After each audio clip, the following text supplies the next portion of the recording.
Hola, estamos con Pilar Rodríguez Ledo, presidenta de la SEM. Vamos a hablar un poquito de cómo está atravesando la atención primaria este verano y sobre todo qué ha pasado con ese 32 Congreso de la SEM que ha sucedido recientemente. Hola Pilar, gracias por recibirnos. Hola y gracias Silvia por estar con vosotros. Para empezar, Pilar, un poco, pues este verano la atención primaria vuelve a atravesar recortes de personal, también un calor bastante extremo que también afecta a los profesionales por el calor de los centros, un poco cómo está siendo esta situación. Bueno, la verdad es que cada verano se convierte realmente como una prueba de estrés para la atención primaria, ¿no? Porque aunque pueda parecer una situación coyuntural, la realidad es que pone de manifiesto problemas que están subyaciendo y que vamos señalando durante años, ¿no? La dificultad de cubrir vacaciones de los profesionales, el déficit de los médicos de familia en muchas comunidades y también el incremento estacional de la población en determinadas zonas, ¿no? Que hace que muchos equipos trabajen pues de una forma importante y a veces por encima de su capacidad. En algunos centros se atiende a una población muy superior por ese turismo, por ese desplazamiento vacacional, porque especialmente en los centros rurales la escasez de profesionales puede afectar un poco más y esto obliga pues a reorganizar agendas, a distribuir pacientes, a asumir sobrecargas que son diferentes y sobre esto es donde cae pues algo excepcional que ahora cada vez es menos excepcional, que son las olas de calor, ¿no? Ujú. El cambio climático claramente está modificando nuestro patrón asistencial, estas temperaturas que cada vez son más extremas, más prolongadas, que aparecen un poco antes en el calendario, no en el pleno agosto, sino antes, Ya y casi en esto mayo. incrementa en mayo, efectivamente, desde mucho antes. Y esto incrementa pues la atención por todas estas patologías que bien se pueden producir por el calor directamente, como son los golpes de calor, con los síncopes, las alteraciones que hay hidroelectrolíticas, pero también las descompensaciones de enfermedades crónicas, ¿no? Y más en unas poblaciones envejecidas como las que tenemos. Además, también está que el calor tiene impacto sobre los propios centros sanitarios. Muchas Ujú, lo infraestructuras comentábamos. no están totalmente preparadas para afrontar estas olas de calor y con una actividad segura para profesionales y para ciudadanía, no solamente para la ciudadanía, sino para el profesional que tiene que estar todo el rato dentro de estas instalaciones, ¿no? Otro reto importante también es, a pesar de todo esto, mantener lo que son actividades preventivas y seguimiento de enfermedades crónicas con esta alta presión. Bueno, todo esto conforma un ecosistema difícil en el que desde la SEN creemos que no pasa solamente por el compromiso que demuestran los profesionales en verano, que desde luego que sí que lo demuestran año tras año, sino por planificar mejor a medio y a largo Mm. plazo, por unas políticas de recursos humanos que de algún modo garanticen ese relevo, por incentivar las plazas de difícil cobertura, en fin, por fortalecer la atención primaria como un medio asistencial que lo que hace es aportar eficiencia, equidad, sostenibilidad al sistema sanitario. Ujú. Has comentado, Pilar, precisamente el tema de las olas de calor y cómo está afectando, que no solo es la patología de golpes de calor, sino me interesa que hablemos precisamente de cómo afecta a los pacientes crónicos que suelen ver precisamente los medios de atención primaria y cómo esas descompensaciones, esos cambios, cómo los afronta el profesional, ¿no? ¿Qué consejos le daría a los profesionales de cómo afrontar una situación que a lo mejor no estaban afrontando tanto antes? Bueno, la verdad es que estas situaciones hacen que el verano tenga un perfil epidemiológico muy característico y no solamente por las cuestiones ambientales directas, sino por las cuestiones sociales que hacen que estos factores ambientales se expresen de una manera más intensa, ¿no? Como médicos de familia, pues debemos revisar con frecuencia la medicación, sobre todo de nuestros pacientes más frágiles durante estos periodos, reforzar lo que son recomendaciones de hidratación, de detección precoz de signos de deterioro clínico, ¿no? Un ejemplo muy claro es cómo la prevención y la continuidad asistencial salva vidas, Mm. incluso en el verano e incluso en las olas de calor, ¿no? También hay que tener en cuenta que se ha observado no solamente este efecto directo, sino también esas otras repercusiones relacionadas con la salud mental, ¿no? Porque a veces pensamos que el verano es una época de descanso y no siempre es así. Por eso tenemos que estar atentos ante la soledad, ante problemas familiares, ante dificultades económicas que también juegan el papel en las olas de calor, ¿no? No es lo mismo poder tener aire Que tienen acceso a acondicionado en tu vivienda climatización, que a personas no. que no, para conservación de medicamentos, Claro, para el tema de que haya claro, sanciones en según qué patologías, efectivamente. o Entonces, el uso de aire claro. acondicionado para ciertas patologías. Efectivamente, por eso que en el fondo no solamente estamos ante una estación diferente, sino que es un reflejo de cómo cambian las necesidades de salud de nuestra población y la capacidad de adaptación que tenemos desde la medicina de familia. Tenemos que adaptarnos a estas nuevas necesidades que afectan a nuestros pacientes y también a nosotros, por supuesto. Ujú. Ya hemos hablado un poco de la parte de la presión y de todo lo que tiene que afrontar el médico, pero vamos a hablar un poco de la parte estival también, los médicos que puedan un poco disfrutar de las vacaciones. Vamos a darles unas recomendaciones no solo de mayor presión asistencial, sino también de cómo aprovechar ese tiempo de ocio e información, no para cargarles con más, más deberes, sino también un Sí. poco pues como para aprovechar este tiempo, ¿no? ¿Qué recomendaciones podrías hacerles? Bueno, pues yo creo que tenemos que tener muy claro un primer mensaje, ¿no? Que descansar no es un lujo, sino que es una necesidad profesional y que nos va a hacer después prestar una mayor atención a nuestros pacientes y a nuestra ciudadanía, ¿no? El descanso forma parte como en cualquier trabajador del propio ejercicio profesional porque nos permite recuperar esa energía, mejorar la capacidad de concentración, prevenir el desgaste emocional, el burnout que tanto afecta a Ujú, nuestra profesión. Por eso yo el primer mensaje es que animaría a desconectar durante otros días, compartir ese tiempo con la familia, viajar, leer, pero leer por placer, no por necesidad intelectual ligada a la medicina, practicar deporte, caminar, estar al aire libre, disfrutar de la naturaleza. Todo eso es invertir en bienestar que posteriormente repercute en la atención a nuestros pacientes. Esto no quiere decir abandonar completamente la formación, ¿no? Porque vivimos en una época que todo evoluciona tan rápido que forma parte de nuestra responsabilidad, ¿no? Y el verano ofrece precisamente esa oportunidad para hacerlo sin la presión del día a día, ¿no?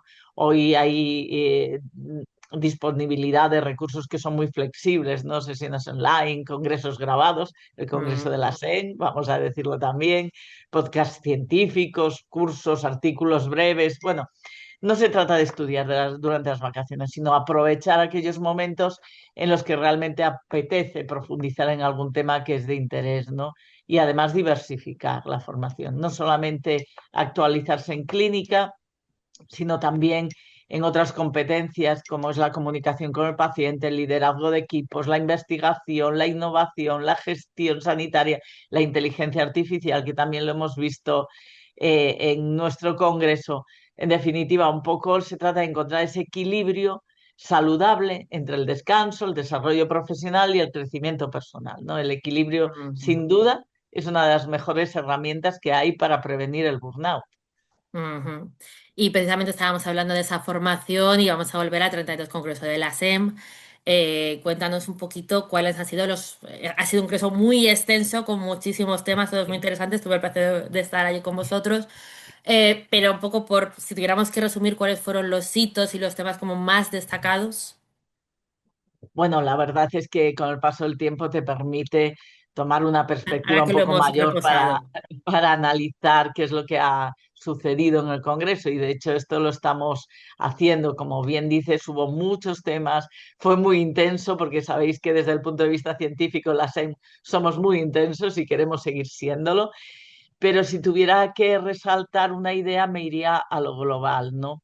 Yo creo que en Oviedo se confirmó no solo que la medicina de familia está preparada para afrontar los cambios que vive el sistema sanitario, sino que también está preparada para liderarlos, ¿no? El propio lema, ¿no? La raíz, que significa esos valores, el alma, que significa esta parte del componente humano, ¿no? De la cercanía, de la visión integral del paciente, de la comunidad, de la capacidad resolutiva y desde luego que el futuro que nos lleva a incorporar toda la tecnología y esas herramientas que nos ayudan a mejorar la atención sin perder nuestra esencia, creo que reflejaba lo que queríamos decir en el Congreso, ¿no? Y por supuesto la inteligencia artificial fue protagonista a través de nuestro hub tecnológico y a través de distintas actividades que hicimos, pero también fue protagonista la investigación, la medicina personalizada. Hablamos de medicina verdaderamente personalizada porque no solamente va dirigida y centrada a la persona, sino también a su ámbito familiar, su entorno, su comunidad, la innovación en el diagnóstico, la ecografía clínica, los procedimientos, la prevención, yo qué sé, la salud mental, el abordaje de la Muchísimos temas. cronicidad, todo eso, pero quizás el segundo mensaje y más importante que me parece a mí es la participación de los médicos jóvenes y residentes, ¿no? Mm. El ver aquellos auditorios llenos de personas jóvenes hacen que tengamos esperanza en el futuro de nuestra especialidad, que a veces tanto se denosta por la gente que menos nos conoce, ¿no?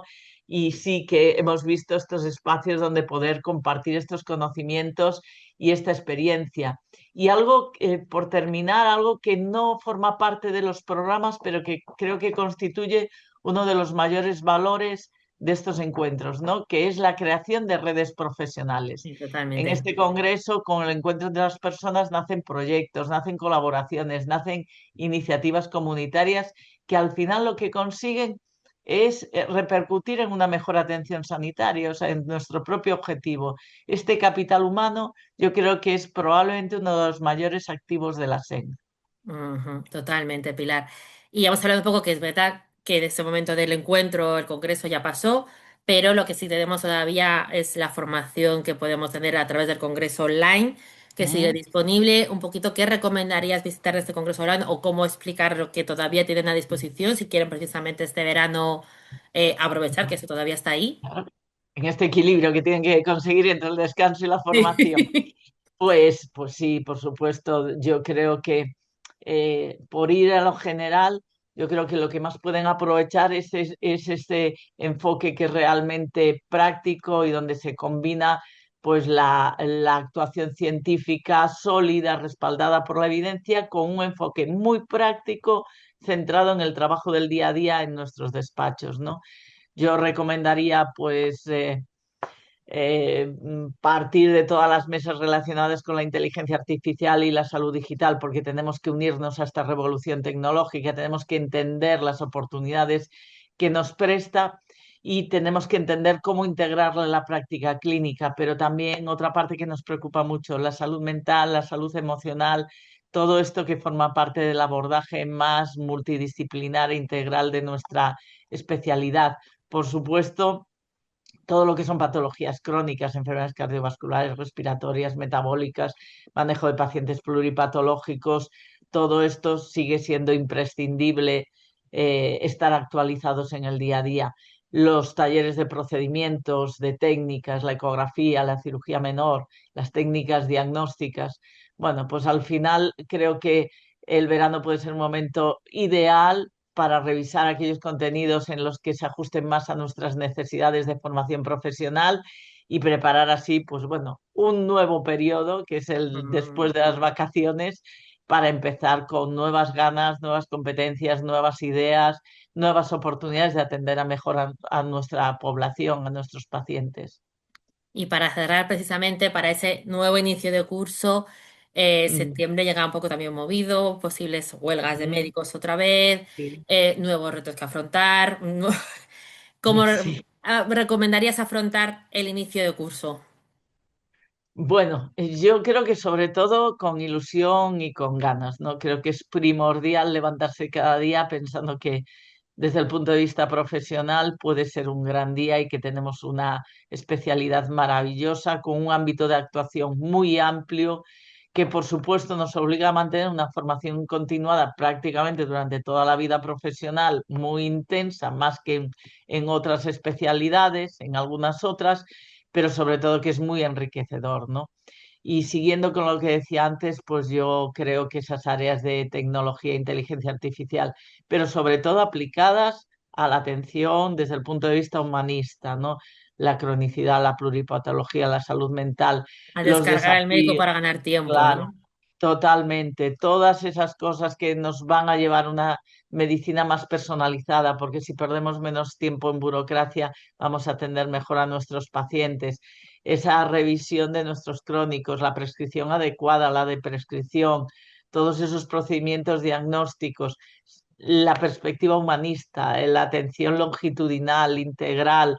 Bueno, todo esto nos va a permitir incorporar pues una innovación tecnológica y una innovación estructural a nuestra atención, ¿no? El equilibrio entre ciencia, tecnología y humanismo, ¿no? Que es el modelo de que desde la SEN seguiremos impulsando en los próximos años, porque nos da solidez en nuestro trabajo y nos da respuesta para un futuro de nuestro sistema sanitario que pasa sin duda por fortalecer a la atención primaria, que sea más resolutiva, más innovadora y comprometida con las personas. Pues creo, Pilar, que hemos hecho un buen resumen, muchas Pues, recomendaciones y mucha energía para el próximo curso. Gracias por bueno, recibirnos y por tus palabras. pues muchas gracias a todos y vamos a abordar el próximo curso, entre comillas, con muchísima energía, muchísima ilusión y con ganas de mejorar. Perfecto, Pilar, muchas gracias.